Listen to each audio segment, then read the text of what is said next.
یوم حساب یعنی ججمنٹ ڈے صرف ایک کڑے احتساب کا دن نہیں ہے، بلکہ یہ ایک بہت بڑی امید کا دن بھی ہے۔ تو آئیے آج اسی سفر کو سمجھتے ہیں کہ اس عظیم دن پر وہ جو شفاعت کا وعدہ ہے وہ آخر کیسے پورا ہوگا۔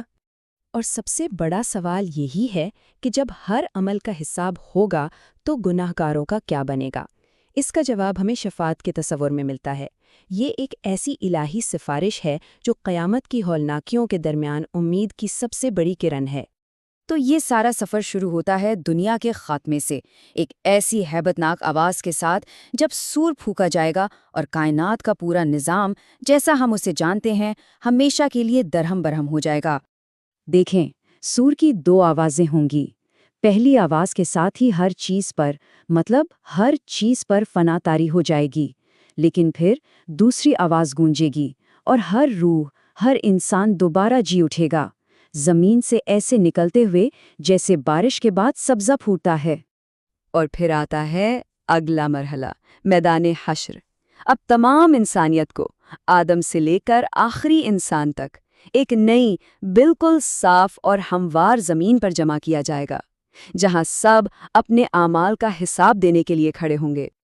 اور اس میدان میں ہر کسی کی آمد کا انداز اس کی دنیا کی زندگی کا عکس ہوگا۔ کچھ لوگ ہوں گے جو بڑی عزت سے سواریوں پر آئیں گے، زیادہ تر لوگ پیدل چل کر پہنچیں گے، اور کچھ بد نصیب گھٹنوں کے بل رینگتے ہوئے، اور جو بدترین ہوں گے انہیں تو ان کے چہروں کے بل گھسیٹ کر لایا جائے گا۔ اور ذرا اس منظر کی شدت کا اندازہ لگائیے۔ سورج کو صرف 1 میل کے فاصلے پر لا کھڑا کیا جائے گا۔ اس شدید گرمی اور اذیت میں جہاں لوگ اپنے ہی پسینے میں ڈوب رہے ہوں گے، وہ ایک دن 50,000 سال جتنا لمبا محسوس ہوگا۔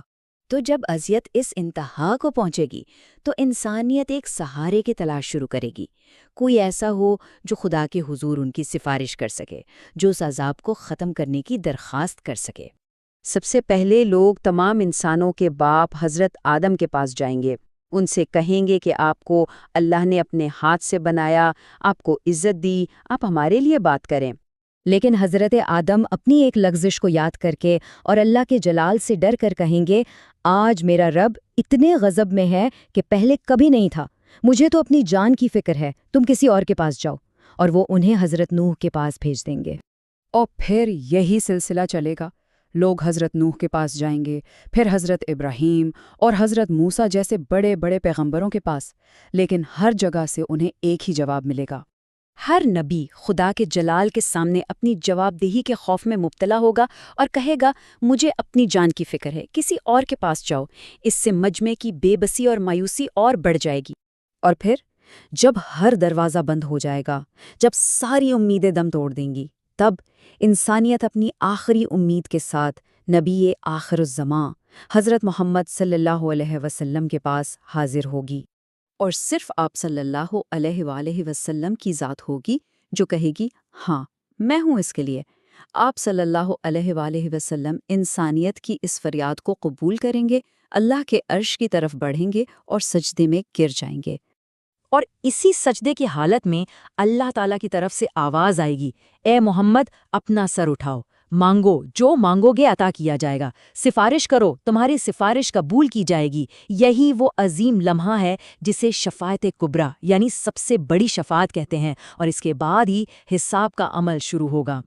تو شفاعت کی اجازت ملنے کے ساتھ ہی اب ہر روح کے اعمال کا باقاعدہ حساب شروع ہوتا ہے، اور یہ عمل بھی کئی مرحلوں سے گزرے گا۔ اس حساب کے 4 اہم مرحلے ہیں۔ سب سے پہلے کچھ بنیادی سوالات ہوں گے، پھر نامہ اعمال پیش کیا جائے گا، اس کے بعد اعمال کو ایک ترازو میں تولا جائے گا، اور آخر میں پل صراط سے گزرنا ہوگا۔ ہر روح سے پوچھا جائے گا کہ زندگی کیسے گزاری، خاص طور پر جوانی کن کاموں میں صرف کی، مال کہاں سے کمایا اور کہاں خرچ کیا، اور جو علم حاصل کیا اس پر عمل کتنا کیا۔ اس کے بعد ہر عمل کی تفصیل والا نامہ اعمال دیا جائے گا، جسے یہ دائیں ہاتھ میں ملا، سمجھے اس کا حساب آسان ہو گیا اور وہ کامیاب ہے، اور جسے یہ بائیں ہاتھ میں ملا وہ اپنی تباہی کو پکارے گا اور سیدھا آگ میں جائے گا۔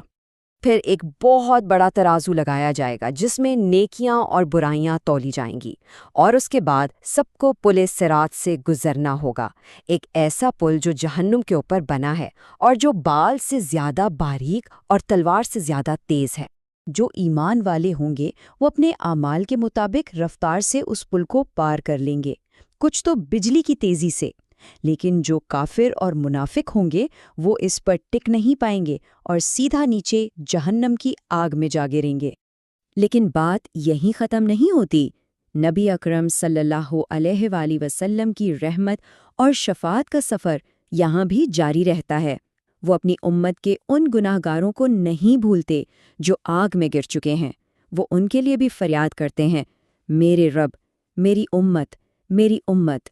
اور آپ صلی اللہ علیہ وآلہ وسلم بار بار سجدے میں گر کر سفارش کریں گے اور اللہ تعالیٰ انہیں اجازت دیں گے کہ جاؤ اور ہر اس